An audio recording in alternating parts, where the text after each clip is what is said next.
Kim Chu at Paolo Avellino sekretong magkasamang dumalaw kay Angelica Panganiban.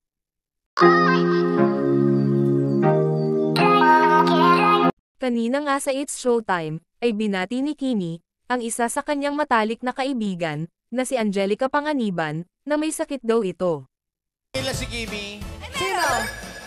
Batiin ko lang yung friend ko ngayon, Angelica! Mamsi, magpagaling ka! Dahil sasayaw na tayo ng bonggang-bongga. And to Greg, hello, happy watching. Get well soon. Hi, Angelica!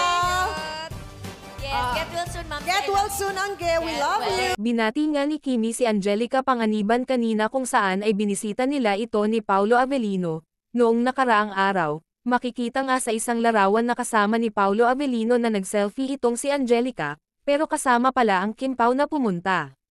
Suportado naman ni Angelica ang relasyon ni Paolo Avellino at Kim Chu kung saan ay masaya ito sa dalawa kung sakali ay sila na, kahit naman na sigurado at alam na ni Angelica na itong si Pao at Kimi ay may relasyon, ay talagang hindi niya pinapangunahan ang desisyon ng dalawa na ito ay e-private muna.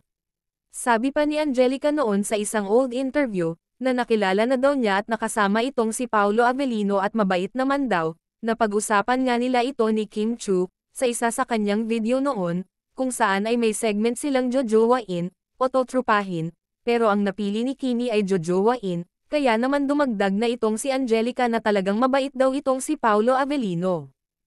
Samantala, maraming mga netizens ang kinikilig ng sabihin ni Kim Chu kahapon, na kapag lagi mo daw kasama ang isang tao, ay hindi mo na namalayan na pareho na pala kayo ng mga sinusuot. Mukhang si Paolo Avellino kasi ang tinutukoy nitong si Kimi, kung saan ay magkapareho na talaga sila halos ng kasuotan at hilig. Tulad, na lang ng sapatos, damit at hilig sa pag-jogging at workout, at kahit nga sa love, ay may similarities din ang dalawa. Talagang may pag-amin, na talaga itong si Kim Chu na lagi nga silang magkasama ni Paolo Avellino.